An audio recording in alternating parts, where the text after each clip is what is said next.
Tom was the speaker in our executive forum. We were fortunate enough to have him sort of play double duty, which means that if you're on campus, then whatever room you walk by that has a conference will grab you to give a talk. So just carry your laptop and be ready to talk. So now, Tom has been a trooper in helping us with giving a talk here too.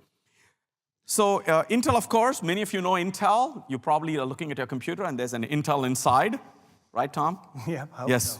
You know, some of the things, if you're keeping track of the Intel of the future, I'm hoping we hear about everything that's going to happen so that the Internet of Things is going to be fueled by Intel. Yes, absolutely. Wonderful. All right. Hey, thank you very much. Okay. Appreciate it.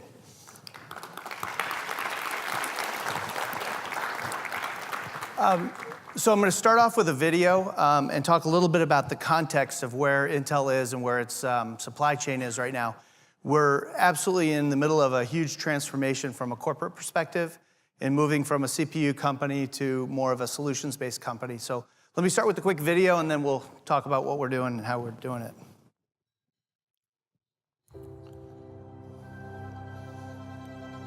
It's more abundant than sand. More powerful than any source of energy. Invisible to the naked eye. Yet packed with the potential to impact almost every aspect of our lives. It is data.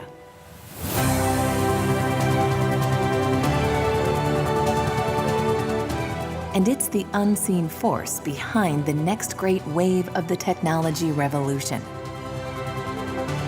Driving innovation in cloud computing, autonomous driving, artificial intelligence, virtual and augmented reality, 5G, and more. And as the development of world-changing innovations continue to accelerate the pace of change at work, home, and everywhere in between, it may not always be clear where the future of technology is going, but it is clear where that future begins.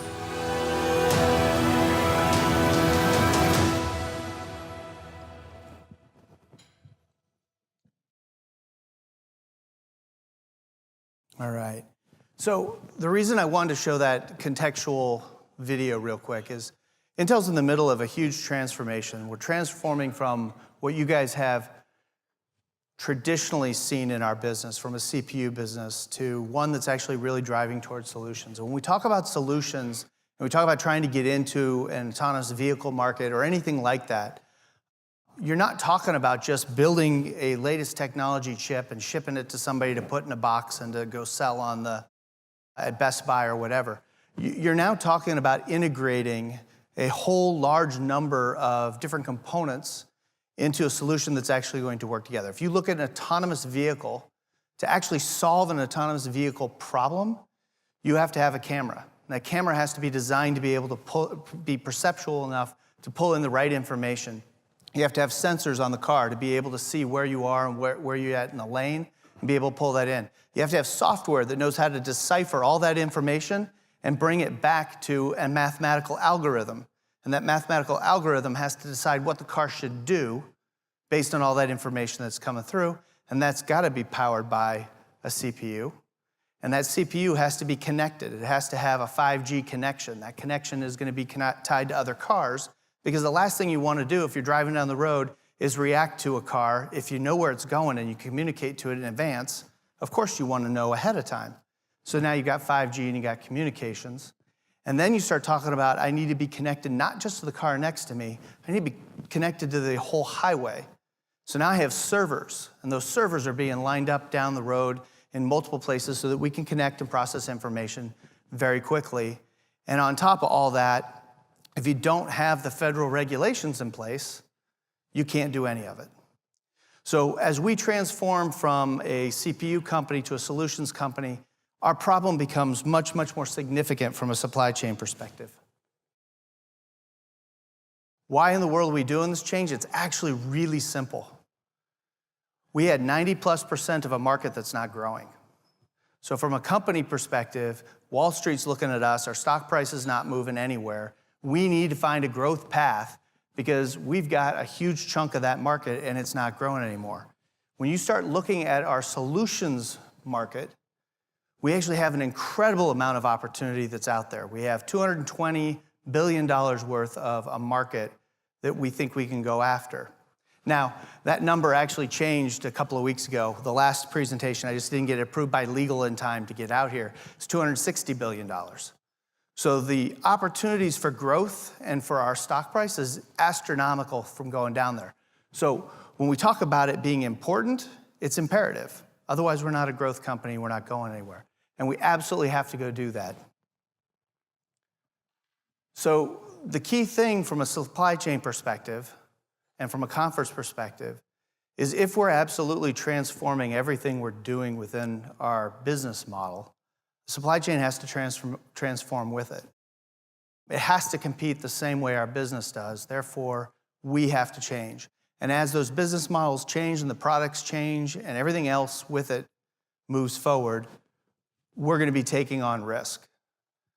So one of the things that we did, and what I wanted to talk about today, is how do we get ahead of this risk? I attend a lot of risk and control meetings. Honestly, they're not my favorite thing to do because they take a lot of time. We talk through what we're going to do and various activities that might happen. And it's really hard to predict what's going to happen. We put a lot of practices, we do our drills, all that kind of stuff. But the real risks that we see from us is actually being driven by the businesses that we're entering and by the markets we're going to try to go pursue. And so what we wanted to try to do is how do I get ahead of the risk? Instead of anticipating the events that might happen to us, how do I get ahead of the events that I'm driving and the company's driving to us? We now, as of November, have a full-on transformation of our supply chain funded. So from our CIO, CFO, and corporate sales officer down, we have an aligned strategy to go re-engineer our supply chain top to bottom to be able to get ready for our future. A lot of the things that we're now funding and that we're doing are items that we've known are problems for years, but we could never get people to fund it. It was too expensive. So for instance, fundamentally, I have a customized data management system that does my BOM. Intel's 40 years, I built the same thing over and over again. We invented this, the way you do it. So of course, we have a customized bill of materials process that's in our factories. If I'm gonna go sell all these other components, most of these things are very different than a silicon component, and I gotta have a more standard bill of materials. So I have to go rip out the bill of materials, the whole PLM system that I have today, and replace it with something brand new. We've been talking about it for years. We couldn't fund it. We are now funded, and we're 100% moving forward as of November. It took us a lot of time to get to that point, and the reason it's been so hard is we could never connect the value in the way we needed to what our business was doing. So, $20 million, whatever it is, to go completely tear everything else out was very hard to put into a return on investment. So what we ended up doing is we went through a process to go take a look at our supply chain differently to see if we couldn't get it funded. And we looked out 10 years. The reason we looked out 10 years is because if you know anything about Intel, we actually go and pick our scale technology 10 years out. So 10 years ago, I'm running 14 nanometer technology today. 10 years ago, we said we'd be running 14 nanometer technology.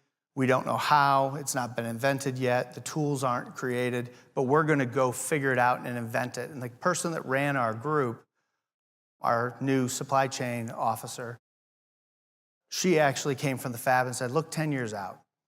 So what we went out and did is we went and talked to every one of our business units and the guys running all the different business units. We said, what do your products look like 10 years from now?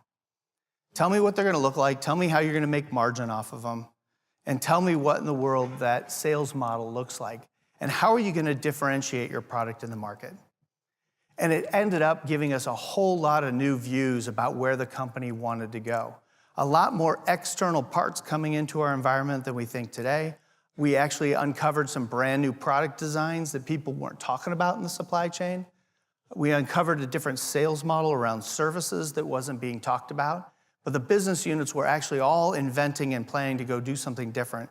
And we were able to find it by going out and looking 10 years out. Second thing we ended up doing is we went and pulled in our consulting arm, and we had them help go look at industry best practices. I'm sure most of you guys are doing that. But it's really good to go get the outside in. This was really important to us because some of the businesses we're entering into, we don't need to invent it, right? If you look at it, servers, server markets, all that stuff is existing. People do it all the time. Modems, it's a very established business. How you go and build these things shouldn't be something we have to invent. So we went and looked outside in to go figure out what we needed to do, what was already out there, and where we needed to invent versus where could we go get industry best practices. We looked at technology disruptors, spent a lot of time on machine learning and artificial intelligence and where that was going to take us, and looked at those best practices. The third thing we did, which is actually the most fun part of this, was we explored different futures of where the world of compute was going to go. And I put just some of my favorite ones in here because it was an interesting process. But we went to our strategy office, and the strategy office said, hey, we think about how we sell into markets, and we think about where the markets are going to be. And when we do that, we talk about things like data eats the world. And what we mean by that is data is so pervasive everywhere that is absolutely consuming every bit of hard drive and space and the rest that's out there, and people are trying to make heads or tails of it, right? It becomes the key thing that's going through that. The robot uprising, right? Autonomous vehicles run everything. Trucks, automobiles, cars, drones, all those kinds of things come through, and that's running things. We also looked at trust no one, which is a huge one, but at the end of the day, what does the world look like if everybody in this room is worried about their privacy and no one actually can control their privacy? What happens to your signatures, your data IDs, and all that kind of stuff, and how does that work? And what happens if we have an environment where mass personalization? This is one of my favorite ones. I'm a big basketball fan, and my kids are into the shoes, and they always want to go out and go online. And on Nike, it's amazing now. You can go out and you can actually pick all the colors of every part of a shoe and say, that's what I want, and send it in, and they'll send it to you. It's amazing what is available right now for personalization. And the reality is that's even coming to our servers, right? When we go in there and we're selling to somebody like Google, we're selling to Amazon, we're selling to our biggest customer base, they don't want the standard stuff. They want something that's specifically designed for them that best accentuates their value add. So as these things come through, that's all changing how we're going to compete and how we're going to sell. What we then did is we went through and we went and assessed extremes. So we took all that information we collected 10 years out, all those different views, and we went back and we looked at what are the extreme products that we might have to be producing, extreme markets, industry technology trends, the extreme futures. We pulled all the extremes into a single package and we compared it to our as-is. Here's where we are today. Here's all the things that could happen and could break us in 10 years, or are they no big deal? And what we ended up doing is then we rationalized that. And we took that through a most likely case scenario. So all these crazy things could happen. Which ones are most likely? We actually went to our board of directors and we got our financial plans for the next 10 years and said, what do you guys actually think we're going to sell? What do you actually think is going to be real of all this stuff? And we started rationalizing them. We had some extremes that we thought, hey, you know what, we need to be prepared for, but there's not a lot of financials behind it. We had other extremes, there was a ton of financials behind that drove that value. And we identified where our breakpoints or risks were going to be in the process. And then what we did is we built out our ROI. So, and the interesting part we had was when you look at these extremes and all the technology trends and the standards that are out there, we were able to find over $1 billion of return in efficiencies, effectivity stuff, real hard measurables that we could put in place. And then we had a very, very large revenue risk that was associated with not fixing these problems. And between those two things, we were able to actually get our funding and get ourselves moving forward. And so now we are moving forward as of November to go get in front of all these risks. I'm not going to go through this slide, but I did want to show this slide because it's an example of where we kind of ended up getting to. But what we ended up getting to is we ended up with the green areas up top. That's where we think we have our biggest risks to be managed for the revenue plans that we have over the next 10 years. And what are the big changes that we have to do differently? Some of them may be old hat for some of you guys. It's not hard, you already did it. Well, it's brand new for us and it's hard for us. Other things might be new for a lot of groups. But those green items are the ones that were tied to our risks. The blue items down the bottom, that's where we actually saw all of our efficiencies and all of our effectivity improvements. We saw our ROI coming from the bottom blue and our risk mitigation coming from the top. And we put those two things together and put our roadmap in place, and we started getting our funding last year. All right. Again, this was a fairly short presentation, so I wanted to kind of hit the points and see what it is we're doing. But the key thing is a lot of our organizations get challenged when it comes to risk. How do you fund it? How do you get ahead of it? How do you find the dollars and cents to really get in front of it? And what we really found was being able to get the risks tied to the actual business growth plans were key. As we were able to tell that story of this is exactly where that growth hits our supply chain and where our supply chain has real risk to not being able to keep up, the checkbook opened. Never easy, but it did start to come through. The other things that we really did that we thought really helped us move this thing forward is we tied everything that we could identify as something that could hinder us from growing to a timeline. So we took our real product roadmaps and we overlaid it out there and we laid out, hey, this is when such and such product lands, and if you don't have it fixed by then, you might not make your revenue statements. And then we took the plan for scale, which is that bottom stuff, and we said, you know, if you're gonna fix this stuff, you actually have a huge opportunity. You got the hood open on the car. Go fix a number of things. I'm sure most of you have a hard time with your data foundation. We absolutely do. We have more data than we can do anything with. Being able to make heads or tails of it is difficult. So we're gonna go address a number of those things as we're going to replacing our product data management system. We're gonna go rip out much of our data foundation and replace it with some new in-memory capabilities that are out there that allow us to connect information between our financial systems, our costing systems, our product schedule systems, our factory capacity systems, and be able to put all that together to be able to make better decisions and move things forward. And that absolutely got us a high quality ROI that we were able to use and that was believable. And the key thing that I would say is the other thing is we took this to the top. This went to our CIO, our CFO, our chief supply chain officer, our sales officer. We went all the way to the top because they cared. We didn't start there. We went to our supply chain officer, and our supply chain officer said, is this really true?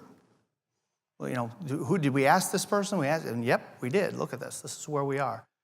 Had credibility, and it was tied to the board of directors' financial cases, such that we actually ended up with people who were interested in funding it. And it was a relevant conversation for the top of our supply chain.